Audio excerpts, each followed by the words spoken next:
하나님의 말씀 보겠습니다. 요한계시록 2장 8절로 11절 말씀입니다. 11절은 우리 다 같이 한 목소리로 읽도록 그렇게 하겠습니다. 신약성경 400페이지가 되겠습니다. 신약성경 400페이지. 찾으신 줄 알고 제가 읽어드리겠습니다. 스무나 교회의 사자에게 편지하기를 처음이요 나중이요 죽었다가 살아나시니가 가라사대 내가 내 환난과 궁핍을 나누니 실상은 내가 부유한 자니라. 자칭 유대인이라 하는 자들의 회방도 아노니 실상은 유대인이 아니요 사단의 회라. 내가 장차 받을 고난을 두려워 말라. 볼지어다 마귀가 장차 너희 가운데서 몇 사람을 오게 던져 시험을 받게 하리니 너희가 10일 동안 환난을 받으리라. 내가 죽도록 충성하라. 그리하면 내가 생명의 면류관을 내게 주리라. 11절입니다. 귀 있는 자는 성령이 교회들에게 하시는 말씀을 들을지어다. 이기는 자는 둘째 사망의 해를 받지 아니하리라. 아멘. 찬양대 찬양으로 영광을 돌리겠습니다.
말씀을 통해서 오늘은 우리 교회에 가장 필요한 것이라는 말씀을 통하여 잠시 은혜를 받기를 원합니다.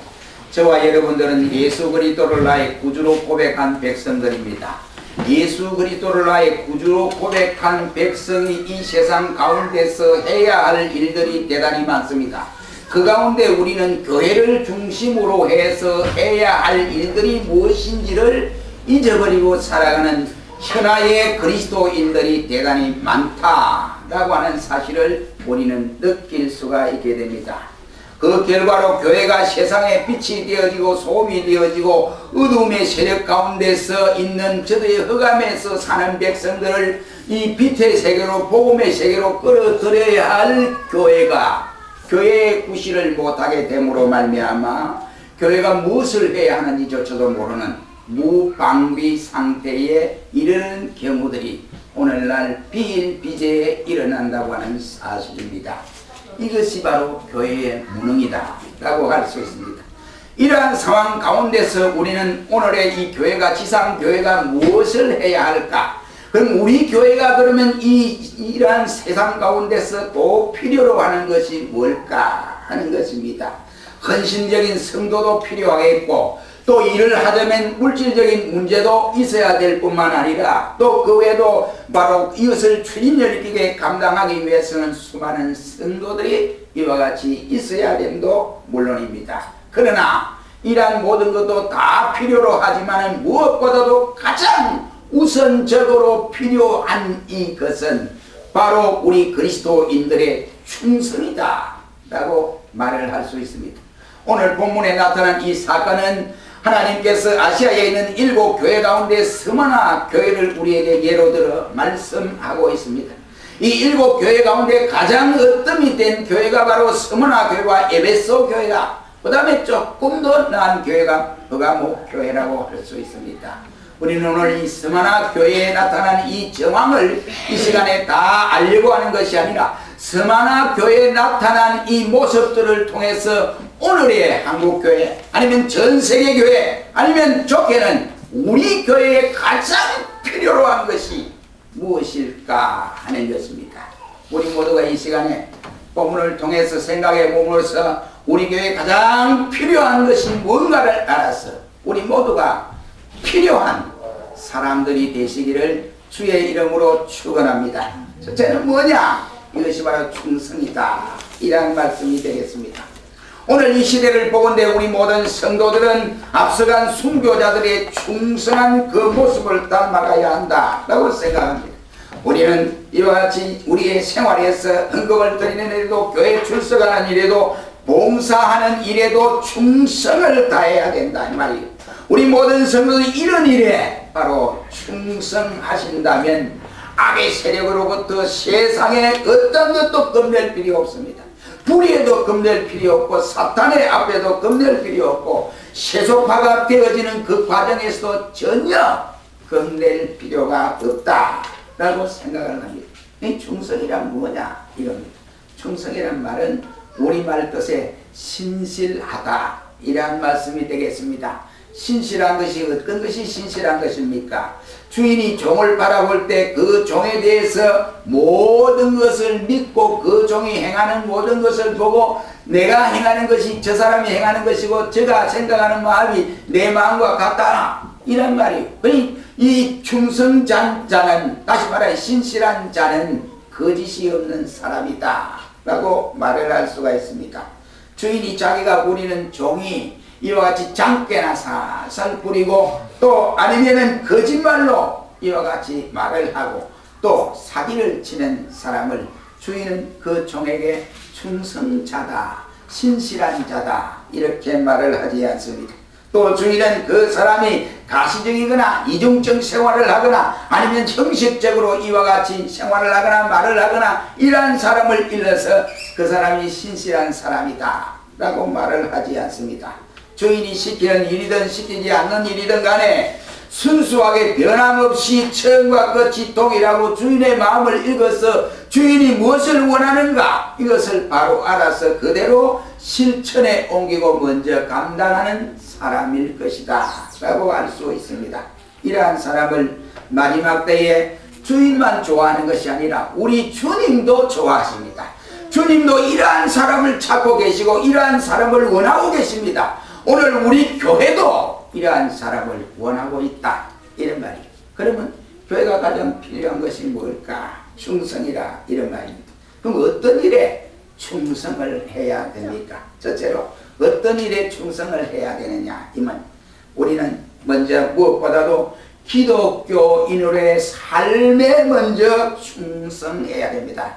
충실해야 된다 이란 말입니다. 우리가 예수 믿는 우리가 어디를 가도 빛이 되고 소금이 되고 등대가 되어져야 되는데 그러지 못하고 예수 믿는 우리들이 가는 곳마다 사람들이 말하기를 야, 저 뺀질이 왔다 이 소리를 들으면 어떻겠습니까? 뺀질뺀질한 돌처럼 차돌처럼 예수 믿는 사람이 가는 곳마다 야, 저 차돌처럼 뺀질뺀질하구나 이 소리 들어서는 안 된다 이 말이죠. 어느 곳에 가더라도 예수 믿는 자답게 행동하고 예수 믿는 냄새가 우리를 통해서 많은 사람들에게 풍겨나야 됩니다. 그 예수 믿는 사람이 그런 냄새가 나지 않는다 이 문제다 이 말. 생활 속에 뭔가 바른 삶을 충실한 삶을 살지 못했다라고 말을 할 수 있습니다. 우리의 삶이 진실하고 충성스럽고 헌신적이지 못할 때에 불신자들은 우리를 향하여 무슨 말을 합니까? 드니션이라고 하지요. 다시 말해 조소를 하고 저들이 온갖 조롱을 하고 비웃는 겁니다. 그러니 우리가 보는 앞에서 비웃음을 받을 때도 있거니와 우리가 돌아섰을 때 비웃는 이와 같은 경우도 없지 않아 있습니다. 그들에게 예수님을 우리가 소개할 때 교회 나오십시오. 예수 믿어야 합니다 하면 그들이 하는 말이 그래요? 따라가죠. 이 소리 안 하는 거예요. 그럼 그런 사람에게 그 사람들이 하는 말이 그래요? 그런 예수 나는 믿기 싫습니다. 당신이나 많이 믿으세요. 이런다고. 그 책임이 저와 여러분에게 있다 이 말이지요. 그게 뭐냐? 한마디로 말해서 우리의 생활 속에서 빛이 되고 소금이 되고 우리의 생활 가운데 우리가 진실함이 사라져버렸기 때문이다. 이런 말. 그래서 예수님은 믿는 우리에게 말하기를 너희가 복음을 전하고 천국을 소개하고 천국들을 가자고 이렇게 인도하지만 너희가 도리어 천국 문 앞에 딱 너희 앉아있어서 너희도 못 들어가고 다른 사람도 들어오지 못하도록 한다 라고 말씀을 하시고 있습니다. 그러니 우리는 이러한 삶의 현장에서 진실하고 충성스럽고 헌신적인 삶이 얼마나 이 시대 속에서 중요한가 이것을 우리에게 절감하게 하고 있지 않습니까? 오늘 이 시대는 얼마나 거짓이 난무하고 사기꾼이 난무하고 막 전에 없었던 윤리가 완전히 파괴되고 그래서 돈이라고 하면 부모 자식 간도 없어요. 아버지 죽이고 어머니 죽이고 형제 죽이고 명절에 가서 한자리에 모여서 즐겁고 기쁘고 이렇게 서로 이야기를 하고 그동안에 있었던 일들을 가족 안에서 정답게 이야기해야 할 그 상황에서 결국은 재산 문제로 총을 들고 막 빵 쏘아서 죽고 피를 보게 되고 이런 비극을 초래하는 오늘의 이 시대입니다. 이 시대. 그저께 제가 우리 TV를 보는데 그 종방에서 보는데 그러더라고요. 어머니가 돌아가셨습니다. 장례를 치르는 거예요. 장례를 치르는데 이제 부의금이 막 들어온 겁니다. 오늘 이제 장례 치르는 날이에요. 그런데 부의금을 가지고 형제들이 가지고 병원에서 도와라고. 그래서 어머니가 지금 6개월 동안 냉장고에서 지금 있다고 합니다. 이 세상이 이런 세상이.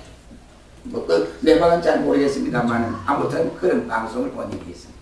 오늘 이 시대에 그럼 우리가 어떤 사람이 가장 필요하냐 이 말이죠.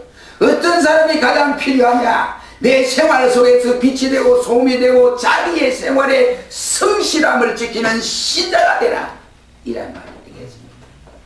예수 믿는 사람을 보고 저 사람 믿을 수 있나? 저 사람 뭐 보고 우리가 믿지? 이런 소리를 한다면 이거 큰일 날 일입니다. 옛날 우리 선배는 이 소리를 들으면 집에 돌아와서 가슴을 찌르면서 막 울고 불고 야단법석했습니다.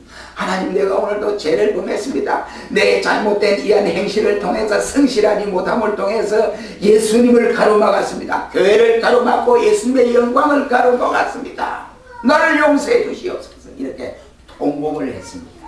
근데 오늘 이 시대는 그렇지 않습니다. 물론 그런 분도 있습니다. 대다수의 지금 평균적으로 따져보면 그러한 일들이 사라진 지가 오래됐습니다. 다시 말하면 경건의 모양은 있는데 경건의 아름다움은 사라진 지가 이미 한국교회뿐만 아니라 전 세계교회가 그렇게 휩쓸어 가고 있습니다. 안타까운 일이 아닙니다. 우리 예수 믿고 또는 내가 믿기 전에 개막내는 생활을 청산해야지 하고 일주일은 감당할 수 있습니다. 그러나 그 결심이 1년이 가고 10년이 가고 20년이 가고 30년이 가고 아니 우리가 주님 부르시는 그 순간까지 가게 될 때에 메사에 충성하고 자기의 삶에 책임을 지는 이러한 삶은 정말 어렵고 어려운 삶입니다. 어떤 일반적인 노래 가사에 이런 가사가 있더라고요. 당신을 사랑하되 하루뿐이 아니고 1년뿐이 아니라 항상 사랑하리. 이 가사가 있더라고요. 그런데 여러분 우리 기독교의 삶의 생활이 바로 이러해야 되지 않을까 생각합니다. 우리가 하루만 예수님을 사랑하고 그만둘 사람이 아니잖아요. 우리가 1년만 예수님을 사랑하고 그만둘 사람이 아니지 않습니까? 우리가 10년, 20년, 30년만 그렇게 하고 그만둘 사람이 아니지 않습니까? 우리의 생활의 전 생활이 주님이 나를 부르시는 그 순간까지 이러한 변화된 삶을 살아가야 되는 것이 저와 여러분의 오늘의 사명이라고 생각합니다. 그러니 신자의 삶은 누가 보더라도 똑 소리가 나야 됩니다. 그래야 야 요즘 신자 같은 사람을 만났구나 이렇게 생각합니다. 우리 모두 그러한 삶을 살아가시기를 주의 이름으로 축원합니다. 그럼 두 번째는 어디냐? 교회 출석에 열심을 다해야 된다. 충성해야 된다. 히브리서 10장 25절은 말하기를 모이기를 피하는 어떤 사람들의 습관과 같이 하지 말고 오직 권하여 그날이 가까움을 볼수록 더욱 거리해라. 이 말 뭐냐? 열심히 모여라 이라는 말씀이 되겠습니다. 믿음 생활을 똑바로 하려면 모이기를 힘쓰는 생활이 되어야 됩니다. 이스라엘 백성들이 어떠한 고난 가운데서 어려운 역경 속에서 보면 저들이 곧잘 모이기 잘했습니다. 모이는데 게을리하지 않았습니다. 한 마음이 되어서 모이기를 힘썼습니다. 어려울수록 서로 싸우고 또 헐뜯고 시기하고 흩어진 것이 아니라 그럴수록 모이기를 잘했다 이런 말이에요. 모이기를 잘했다는 말은 다른 말로 표현하면 한 마음을 먹었다 이런 말이에요. 자기 혼자 한 마음 먹는 것이 뭐 그보다 더 간단한 게 어디 있습니까? 그러나 여러 사람이 한 마음 먹기가 그렇게 힘이 듭니다. 그런데 저들이 모였다는 말은 한 마음으로 모였고 같은 마음을 품었다는 말이요. 이것은 마음과 마음이 통했다 이런 말입니다. 그러나 여러분 보세요. 사탄은 우리에게 틈만 있으면 바로 우리 성도들과 하나님 사이를 이간시켜서 갈라놓으려고 합니다. 그래서 그 사이를 나도 모르는 사이에 죄라고 하는 것을 끄집어내가지고 네가 이런 죄를 범하지 않았느냐 이러면서 그래서 그 죄로 인하여 우리의 육신의 고통을 주고 우리 정신적 고통을 주고 우리를 낙심하게도 하는 것이 마귀의 역사입니다. 때로는 돈 문제를 가지고 우리에게 유혹을 하고 명예를 좋아하는 사람이 명예를 가지고 유혹을 해오기도 하고 보통 이성 문제로 유혹을 해오고 온갖 세상적인 방법을 총동원해서 하나님의 백성으로 살아남지 못하도록 이렇게 우리를 마구잡이로 흔들어 놓게 하는 것이 마귀입니다. 이러한 사탄의 도전과 게임은 하루 이틀 끝나는 것이 아닙니다. 우리가 주님이 부르시는 그 순간까지 계속 이어지고 있다 이런 말입니다. 온갖 방법과 수단을 총동원해서 우리를 유혹합니다. 이러한 사탄의 전략 앞에 바로 이기기는 대단히 힘이 듭니다. 그래서 주님께서는 보혜사 성령을 내가 너희에게 보내주신다고 말씀을 하시고 그 성령을 통해서 우리에게 바로 부족한 부분을 채워 공급하도록 하셨던 것입니다. 따라서 그리스도인들은 늘 성령의 충만함을 받아야 한다 이런 말. 그렇게 하려면 열심으로 모여야 돼요. 모여야 은혜를 받고 모여야 성령의 능력을 체험하게 되는 것입니다. 예를 들어 말하면 학생이 학교를 하는데 토요일까지 요즘 토요일을 놀잖아요. 그러니까 금요일까지 가야 돼요. 그러니까 다시 말하면 일주일에 한 번 딱 학교 가고 그 학생이 제대로 되겠습니까? 안 돼요. 장사하시는 분이 가게 문을 일주일 외에 열어놓고 이렇게 있어야 되는데 일주일에 한 번 딱 열어놓고 그게 안 되는 거예요. 예수님이가 바로 모이는데 모여서 함께 모여서 은혜 받고 기도하고 은혜 받은 그 말씀을 통해서 성령을 체험하고 이러한 역사들이 이어져야 되는데 모이지 않으니까 은혜를 못 받는 거예요. 모이지 않으니까 하나님 말씀 들을 기회가 없는 거예요. 그렇다고 해서 가정에서 뭐 이와 같이 말씀을 보고 묵상하고 이런 시간이 그냥 그렇지 못하다 이 말이지. 대다수 사람들은 그렇지 못하는 경우를 만나게 됩니다. 그러니 어떻게 됩니까? 주님 앞에 드려야 할 그러한 시간들을 다 사단에게 도둑 맞아버리고 마는 것이 주님이 무슨 날입니까? 내 날이 아니고 주님의 날입니다. 그렇다고 한다면 바로 이 날을 우리가 주님을 위해서 바쳐야 하지 않겠습니까? 그런데 내 가족을 위해서 바치고 또는 세상에 바치고 자기를 위해서 바치는 경우들이 많지 않습니까? 하늘에 하나님의 날을 이와 같이 우리가 엉뚱한데 잘라먹는 별이 되어져 버리는 것입니다. 그래도 하나님 좋아할까요? 그렇지 않다 생각합니다. 그 다음에 어떻게 했냐? 봉사하는 일에 충성을 해라 이 말입니다. 다윗이 낙태해졌을 때 범죄의 소관이로 빠져들고 말았습니다. 세례요한이 감옥에 있었을 때에 해이해졌습니다. 마음이 해이해진 때가 있습니다. 그때에 예수님이라는 분이 나타났습니다. 메시아라는 분이 나타났습니다. 하고 제자들이 감옥에 들라들면서 이와 같이 연회를 하고 이렇게 요한에게 이야기를 했습니다. 그때 한때 요한이 마음이 해이해져서 그분이 메시아인가 하고 흔들린 경우도 있습니다. 우리가 잘 아는 이와 같이 삼손이 강간에 있을 때에 나실인의 규례를 자기 스스로 혼자서 깨어버린 일이 있습니다. 기독교인이 나태해질 때 의심의 구렁텅이에 빠져버리게 되는 것입니다. 그러나 브리스가와 아굴라의 부부는 바울의 선교운동을 이처럼 협조함으로 부부가 열심으로 도왔던 사람입니다. 한 사람이 봉사한 것도 귀한데 부부가 함께 일심으로 봉사하겠다고 하는 이것은 하나님의 일을 함께 할 수 있다는 것은 축복 중에 대축복이 아닐 수 없습니다. 우리는 결코 이 사람 저 사람의 사이에서 말장난이나 하고 이간이나 붙여가면서 교회를 소란하게 해서는 아니 된다 이런 말입니다. 일꾼은 무엇보다도 말을 적게 하고 자기 맡은 일을 열심으로 감당하는 사람이다 이런 말입니다. 간혹 우리는 봉사를 하지 않으면서 말로 다 하는 이와 같은 경우를 볼 수 있습니다. 봉사하는 일은 말로 하는 것이 아니고 바로 마음으로 행동으로 하는 것입니다. 그러므로 우리가 봉사하는 일에 충성해라. 그러면 두 번째로 왜 충성해야 하느냐? 충성해야 할 그 이유가 뭐냐? 충성해야 할 가치가 있어야 충성을 하지. 충성해야 할 가치가 없는데 우리가 어떻게 충성하느냐 말이에요. 우리가 죄악 속에서 빠져 죽을 수밖에 없었던 우리들을 하나님께서 독생자 예수 그리스도를 이 땅에 보내시고 성령님을 우리에게 보내주셔서 성령을 통하여 우리의 입술이 예수 그리스도가 나의 구주입니다 라고 고백하게 했습니다. 한마디로 말하면 하나님이 우리를 믿게 하셨다 이 말이에요. 우리가 연약하여 쓰러져 있을 때에 예수님은 우리에게 힘을 주시고 용기를 주셨으며 우리가 지극히 슬픔 가운데 있을 때에 보혜사 성령을 보내사 능력을 주셨으며 우리가 지옥행을 향하여 치닫고 있을 때에 하나님은 우리에게 지옥의 방향에서 턴해서 천국으로 가도록 인도하는 확보를 우리가 받았습니다. 약속을 받았다 이런 말이에요. 그럼에도 불구하고 우리는 하나님을 저버리고 하나님의 집을 멀리 떠나는 이러한 경우들도 있고 이러한 생각을 하는 경우들도 없지 않아 있습니다. 예배 참여에도 그렇고 기도 시간에도 그렇고 전도하는 일에도 그렇습니다.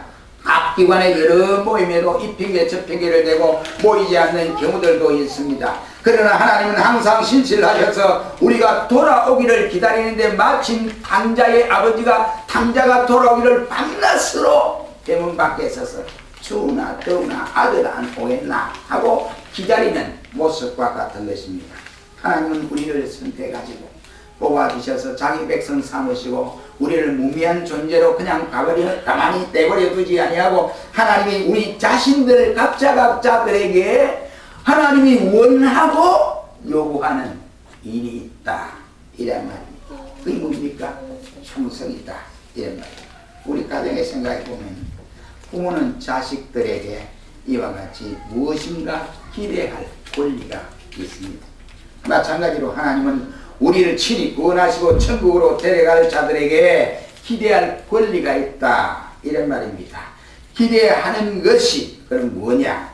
충성하는 것이다 이런 말입니다. 하나님은 당신의 백성들로 삼으시고 충성했으면 하고 있습니다. 우리 모두가 다 목회자가 될 수가 없습니다.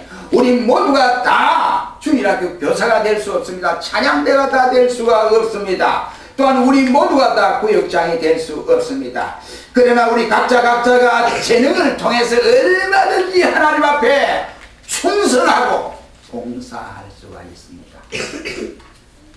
충성은 생각만으로 되는 것이 아닙니다. 바로 그렇다고 충성은 말로만 되는 것도 아닙니다. 날마다 생활 속에서 바로 충성해야 됩니다. 우리 모두가 하나님 원하시는 충성의 길을 가시기를 주의 이름으로 축원합니다. 세 번째는 그러면 충성자에게 무엇을 보답해 주느냐? 충성자에게 주시는 상급이 뭘까 하는 것입니다. 오늘 보면 10절 하반절에 생명의 면류관을 준다 라고 말씀을 합니다. 이는 곧 상급을 주시겠다 이런 말입니다. 우리가 참으로 충성을 했다면 놀라운 기쁨을 누릴 수가 있게 됩니다. 내가 입을 것 안 입고 내가 쓸 것 쓰지 않고 내가 해야 할 시간을 허비하며 낭비하는 것 같지만 주님을 위해서 감당하는 일이라면 주님이 그 보상을 필히 해주십니다. 주님은 잊어버리지 아니하신다 이런 말. 우리가 천국 가서 주님을 만납니다. 이제 왜냐하면 예수님 얼굴이 누군지 모르잖아요. 그러나 지난주에 예수님 우리에게 지각을 주셔서 깨닫게 하신다 이 말이죠. 그렇죠? 그래서 예수님의 얼굴을 딱 와, 저분이 예수님이다, 저분이 모세다, 저분이 엘리야다, 저분이 아브라함이다, 저분이 이삭이다, 야곱이다, 다 요셉이다 알 수 있도록 하나님이 우리에게 지각을 주신다 했습니다. 근데 예수님 앞에 딱 갔습니다. 예수님 너냐? 왔어? 천국 왔어? 이러고 예수님이 아무 말도 안 하고만 다른 무리에 가서 이와 즉 있다고 한다면 여러분 생각이 어떻겠어요? 예? 저는 그렇게 생각합니다. 예수님은 이 목사 왔어? 이러면 와 그 말밖에 안 합니까? 내가 갈 거예요. 그럴 거잖아요. 섭섭하지요. 예수님을 위해서 이 세 번이나 개척을 하고 뭐 이렇게 했는데 예수님을 위해서 다 이렇게 고생을 하고 어려움을 겪는데 돈도 띄고 말이죠. 이랬는데 가서 왔어? 이래보세요. 얼마나 뜻하려고 했어요. 여러분 똑같은 원리가 아니겠습니까? 예수님 앞에 가서 모든 성도를 보고 찬양을 하고 영광을 돌리는데 자기 그런 가슴에 뜨거운 이 부푼 꿈을 안고 갔는데 예수님 또한 너 왔어? 아무리 왔어? 천국 왔어? 이렇게만 말을 한다고 한다면 얼마나 허탈하겠느냐 이런 말입니다. 그러나 예수님은 절대 그러하지 않습니다. 예수님은 잘하였도다 착하고 충성된 종아, 내가 작은 것에 충성하였으면 내가 많은 것으로 내게 주리니 내 주인의 즐거움에 참여할지어다 라고 말씀을 합니다. 믿기를 축원합니다. 믿기를 축원합니다. 이것이 바로 충성자에게 즐거움이다 이 말이에요. 이것이 저와 여러분에게 충성자에게 나타난다 이 말입니다. 그리고 저는 이러한 무슨 상급이냐, 이러한 상급이 나의 후손에게 잘 되는 축복을 줍니다. 더 좋은 애가 아브라함을 들 수가 있습니다. 아브라함이 하나님 말씀에 충성함으로써 그 후손들이 축복을 받았습니다. 느헤미야 9장 8절 말씀에 보면 그의 마음이 주 앞에서 충성됨을 보시고 더불어 언약을 세우사 가나안 족속과 헷 족속과 브리가스 족속과 아무리 족속과 여부스 족속과 길르가스 족속의 땅을 그 씨에게 주라 하시더니 그 말씀대로 이루셨사오니 주는 의로우십니다 라고 말씀을 했습니다. 세상에 후손이 잘 된다는데 왜 우리가 못할 일이 있습니까? 충성을 안 할 수 있겠습니까? 충성해야 됩니다. 또 어떤 것을 했냐? 마태복음 25장 1절 이하에 더 많은 것으로 맡기신다 했습니다. 예수님이 충성하는 자들에게 하신 말씀이 그래 너 그래 다 했느냐? 세상에 일들을 맞추고 왔느냐? 이러고 만다고 생각해 보세요. 절대로 주님은 지나가는 말로 그렇게 말씀하지 않습니다. 충성자에게 조금 전에도 말씀을 했습니다만 너는 그만하면 됐다, 그만 일하고 그만 오너라 이러지 않고 하나님께서 충성하는 자에게 더 좋은 것을 맡기는 겁니다. 맡긴다는 이 말은 누구에게 맡깁니까? 믿을 수 없는 사람에게 맡기는 것이 아니고 내가 모든 것을 믿을 수 있는 사람에게 그에게 맡기는 것입니다. 그 사람이 바로 충성자라 이런 말, 맡긴다 이런 말. 그러니까 자격으로 인정한다 이런 말. 제가 육군 통신학교에 후반기 교육을 갔습니다. 가니까 제 주특기가 원래는 군종병이 아닙니다. 군종병 따기가 힘들어요. 군종 따기 힘들거든요. 그 티오가 별로 없어요. 그런데 여기 갔는데 28이라고 해서 무슨 통신병입니다. 그래서 훈련을 받는데 저희 같이 있던 게 서울대학교 그 재학 중에 있던 학생이 한 학생이 있어요. 근데 이 학생이 머리는 좋은데 근데 외우기를 잘못 외우더라고. 머리는 좋은데 왜 그러냐면 이 전부 기계들이니까 전자기계들이니까 뭐 쉽게 말하면 컨트롤 박사예요. 컨트롤 박사니 그 기계들이 전자용품의 기계니까 생전 들어보지 못한 이 말이 막 나오고 이러니까 서울대학 나오더니 뭐 별로 못 외우더라고. 쫙쫙해요. 근데 그 교수가 개인데 호랑이 교수예요. 딱 1시간 강의하고 다음 주에 딱 왔을 때 그 강의 시간에 딱 앞에 나와 불러가지고 교수가 너 나와 해가지고 기계를 작동해야 돼. 작동 못하면 네가 앞으로 파송돼. 네가 바로 들어갈 그 부대는 통신병이 끝나는데 뭐 그 부대가 살겠느냐 이러면서 막 기약을 억지러줘. 그런데 이제 가가지고 이제 우리는 뭐 옛날에 그 했던 이제 용어들이고 이러니까 다른 사람 1시간 막 빗다해가지고 우리는 막 한 20분만 따라가야 딱 들어가요. 그러니까 용어를 아니까 그래야 이제 했는데 그 많은 장비들을 딱 교수가 저 이등병입니다. 그 당시에 딱 주는 거예요. 줘서 네가 전부 관리를 해라. 그래 이제 뭐 그 이제 통신학교가 아주 법칙이 겁납니다. 그래서 어디 가도 혼자 못 다니게 되었습니다. 2사람, 3사람 짝지고 그다음에 일개 이제 소대가 갈 때는 짝을 위해서 막 팔을 90도에 이제 여러분 국권에다 봐지요. 이제 막 올려 쫙쫙 올려가지고 그래 공간을 분배 가는 거예요. 그래 가다가 이제 상사를 만나면 막 쫙쫙 이러고 이래. 그래 이제 저는 혼자 탈레탈레 가 먼저 이 병들이 오기 전에 장비를 다 켜놨습니다. 통신학교에서 진급하기가 하늘의 별따기입니다. 그런데 이 장교가 저를 딱 지명해서 1등병 그 자리에서 딱 해서 1등병으로 진급해서 백만부대 공파입니다. 백만부대 오니까 통신학교에서 진급해 왔다 이러니까 막 사람들이 깜짝 놀래요. 그래서 그런 경우가 있습니다. 왜? 충성하면 누구든지 간에 이 세상 사람들도 많은 것을 맡기고 신임을 하고 이러는데 여호와 하나님 만물을 주장하신 그 하나님이 교회를 중심해서 충성하는 사람들에게 가만히 두지 않는다. 더 좋은 것으로 맡기신다. 믿으시기를 바랍니다. 그리고 또한 어떻게 하느냐. 그 축복을 받게 되는데 받은 것으로서 끝내지 말고 계속해서 감당해야 되는데 주의 즐거움까지 동참하게 하신다. 라고 했습니다. 마태복음 25장 21절로 23절입니다. 천국의 영원한 즐거움에 동참하게 한다. 주님과 함께하는 자리. 그것이 바로 축복이지 않습니까? 또 어떤 축복이냐? 생명의 면류관을 오늘 본문에 준다. 라고 말씀을 합니다. 세상의 것은 아무리 좋아도 시들어버립니다. 이 꽃도 얼마 가지 않았어 이거 한 2달, 3달 가면 시들어져 버리죠. 그러나 주님이 주시는 면류관 영원토록 시들지 아니합니다. 사랑하는 성도 여러분, 우리 성경에 보면 자기 맡은 일에 불충했던 사람들이 있습니다. 아담과 하와는 선악과를 따먹음으로 말하면 전 인류에게 죄라고 하는 것을 잉태하게 했던 중대한 사건으로 전략하고 말았습니다.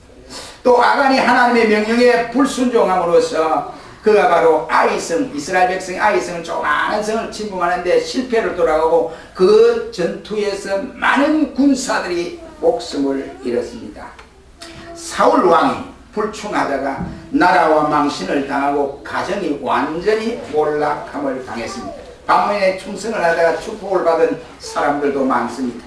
그 대표적인 이름으로는 나오미의 며느리 룻을 볼 수 있는데 그는 시어머니에게 충성하고 효도를 하다가 바로 다윗의 혈통에 끼는 이와 같은 조상이 되었고 예수님의 육신의 바로 조상이 되는 이러한 축복을 받았습니다. 이방 여인이 이렇게 될 수 없습니다. 그러나 충성자에게는 이러한 축복의 역사가 일어난다. 이 말입니다. 한낱 업으로서 혈통이 미미합니다. 한낱 업으로 똑똑한 것이 아니고 바로 무식한 베드로가 주님의 명령에 충성한 결과 그는 역사상 위대한 사도의 반열에 세움을 받았습니다. 그렇다면 우리는 어떠한 사람이 되어야 합니까? 불충자 아니면 충성자입니까? 우리의 지금의 삶이 힘이 들고 고된다 할지라도 주님께서는 분명히 충성스러운 자에게 상을 주시겠다라고 약속을 했습니다. 그리고 그 상을 주시기 위해서 분명히 다시 이 땅에 오시는데 재림주로 오신다 이 말. 참으로 우리 교회 역시 필요한 것이 뭡니까? 충성이다 이 말. 우리 모두가 충성스러운 종들이 되어서 꼭 우리 교회가 필요로 하는 이러한 종들이 되시기를 주님의 이름으로 축원합니다. 기도하겠습니다. 전능하신 하나님 앞에 감사합니다.